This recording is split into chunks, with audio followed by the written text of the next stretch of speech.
soon as the article came out, everybody instantly started to discredit it. Nobody actually took in the fact that these kids may be getting hurt at the school. An article published in the Halifax Chronicle-Herald on Friday, citing allegations of refugee students bullying, slapping, and choking their peers at Chebucto Heights Elementary School in Halifax, Nova Scotia. A story too inconceivable, too uncomfortable. No one bothered to check if it was true. While the mainstream media discredited this article on Twitter and the paper itself scrambled to take the article down, I traveled to Halifax on the hunt for truth. I went free of agenda. In fact, I hoped to discover children were not being choked, not being slapped. I hoped to learn that assimilation of our migrant newcomers was going well, especially in our Canadian schools. Now, what I'm about to share with you is what I discovered while in Halifax, where I met in person with parents, grandparents, a student witness, and school board representatives. We sat down with Missy, a mother quoted in the original story, who asked that her voice be altered in our recorded interview. She feared backlash and being branded a bigot, which she said is far from the truth. It wasn't long ago Missy was looking forward to the arrival of her children's new classmates. I did a clothing drive when they first came. I did basic needs and clothing drive. Like, I'm all for the transition. I just can't let this keep happening. Something has to be done about it. Missy first went to the Herald on Friday. In our sit-down interview, she told me she went to media to make a public plea for more resources for refugees at her school. They need help at the school. They need communicators, interpreters, teachers, and more than one Monday to Friday. They can't have an interpreter up there 2 days a week. There's kids that speak Arabic 5 days a week. She felt she had run out of options at the school after learning her daughter was allegedly choked twice in 1 week by 2 different refugee students. They said in the paper she was choked twice with chains 2 different times. No, that wasn't what was said. She was choked twice, but once with a necklace. Okay, so the necklace was on Monday. Yes.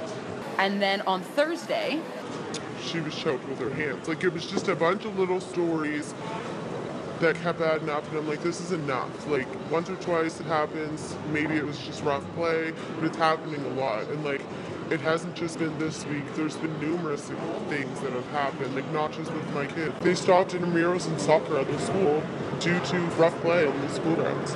The kids are being slammed to the ground and choked and hit. Like, it's not fair. With such serious allegations of student refugee aggression towards their peers, I asked Missy if parents contacted the school regarding these claims.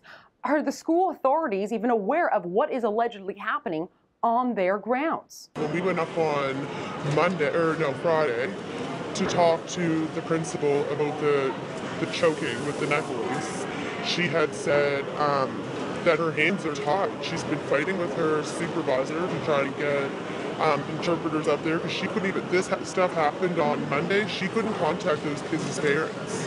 And this was here Friday. That's been a whole week that wasn't addressed.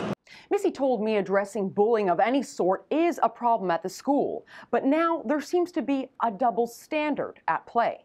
If our kids did that to these students, it'd be a hate crime. It would be something bad, like really, really bad. And now that we're addressing this problem, because it's our children being involved, we're still the bad person. Like, there's no win to it. And everybody's scared to come forward and say something because of what happened with that article. After meeting with Missy, I talked to the other mother quoted in the Herald's original article. She didn't want to reveal her name or go on camera out of fear, but was willing to talk to us on the phone. Here's her daughter's side of the story. She was slapped. She was slapped in the face by one of the refugee boys over a disagreement in the yard. I guess she had a crush on him, and he didn't like that, so he slapped her in the face, and he left a red mark. I asked this mother how she reacted when the Chronicle-Herald pulled their story. Oh, it infuriates me because, you know, I'm doing everything I can to protect my child. I've went to the school numerous times and nothing's done. And this was my last hope. So, like Missy, this mother alleges she informed the school about the physical incidents, but nothing was done. Well, just 1 hour before my cameraman and I were set to depart Halifax, I received Another tip, a phone number for a woman named Hetty, grandmother to a girl in grade 6 at Shabukto Heights Elementary. Now, Hetty gave us permission to speak to her granddaughter and to use her first name on camera while in the grandmother's presence, while we obtained identical permission from the girl's mother, who only asked that her face be covered for the girl's protection. And we ensured the student understood the nature of our visit and how the film would be distributed. We also checked in again at the end of our interview to ensure the young girl was comfortable with the footage we obtained. Here's how Lakin describes just one situation she found herself in at her Halifax elementary school. One of the guys in my class tried to push me over, and then I pushed him back, and then, the girl that was beside me, he went like that to her neck and held her up. I told him, I said la because that means no in Arabic. So I kept on saying that, but he kept on doing it, and I didn't know what to do. Like the two other mothers we spoke to before her, Hetty says more resources would help alleviate tensions at the school. We're trying, and we're welcoming them here. We're not prejudiced or nothing like that. They're humans the same as we are. But when you come, you have to learn to get along with everybody.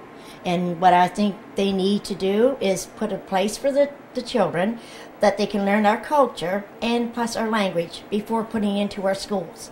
Now, I asked Lakin if she noticed a change in the nature of bullying at the school since her new classmates had arrived. Did you ever have choking in your school before the refugee students arrived? No, don't think. How often are these things happening? Every day. So, how do you feel going to school?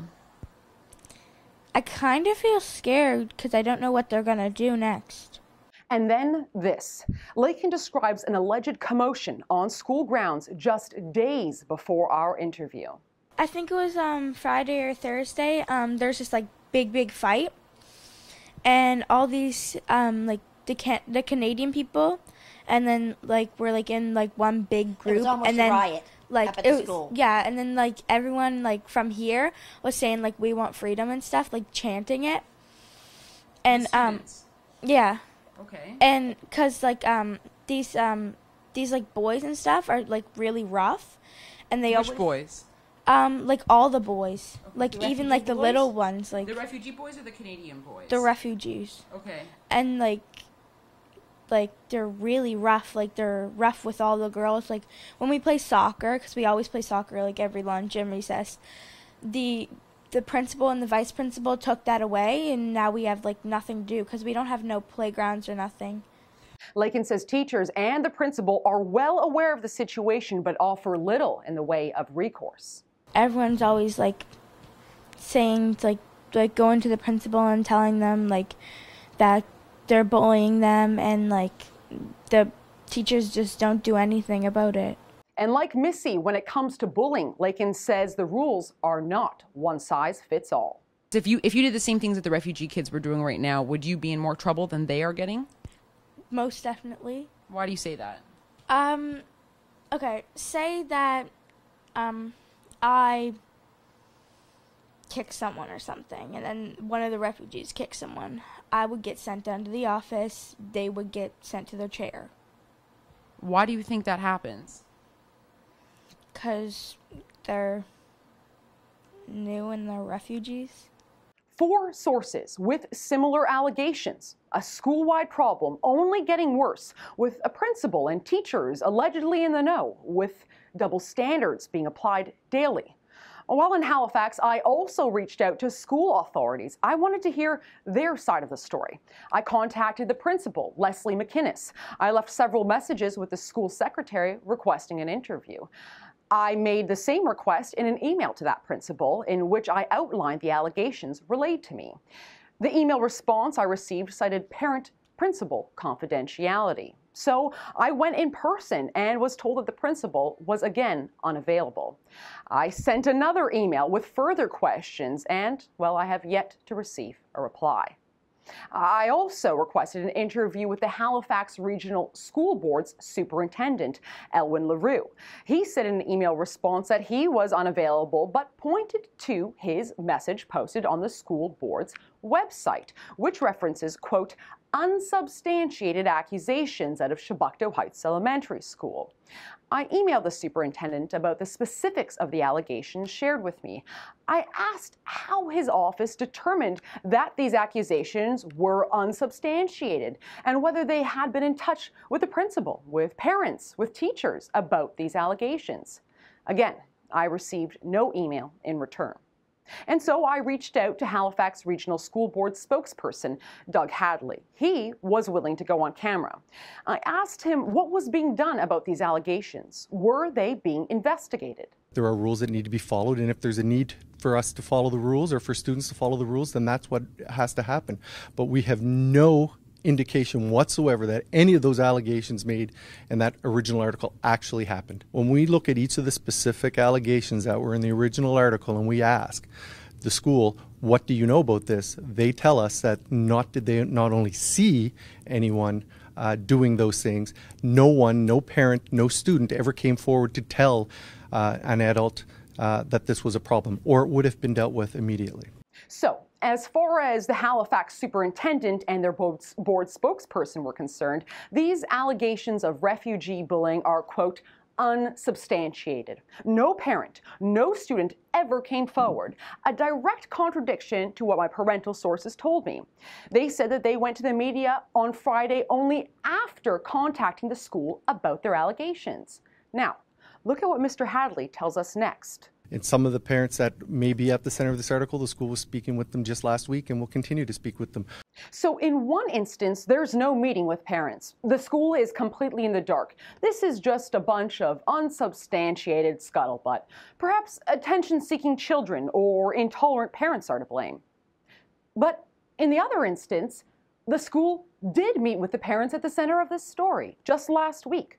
Concerned parents who went through proper school channels to report refugees bullying their children.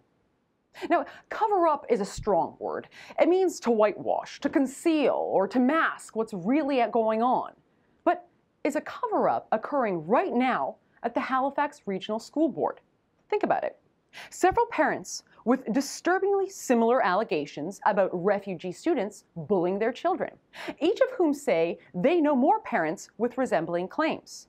A principal who won't talk to us, a superintendent swift to disqualify the allegations and blame the complainants, and a school board spokesperson who slipped and corroborated at least some of the parents' story. It is inconceivable that young children in this country are being bullied by newcomers and nothing is being done about it. And that is exactly why not a single major media organization sent even one reporter to Chebucto Heights to actually talk to the parents there, because they simply chose not to believe it. I spoke to the guardians of 3 girls who say their children and grandchildren are afraid to go to school. But the reason behind their fear is too uncomfortable for us in the media to actually do our jobs. Parents are begging for more resources, but it's just so much easier to label them liars and bigots than actually hear them out. And folks, I'm going to tell you straight. I don't care if the color of your skin is black, white, yellow, or green. I don't care if you've come from the Middle East, from Asia, or Antarctica. But here in Canada, in our schools, slapping, choking, and threatening a child is never acceptable. And I, for one, am not prepared to place political correctness above the safety and well-being of our children. For more on this report, see the rest of my show at therebel.media. Thanks for watching. Click here to never miss a Rebel update. Want even more of the Rebel? Well, click here to become a premium member.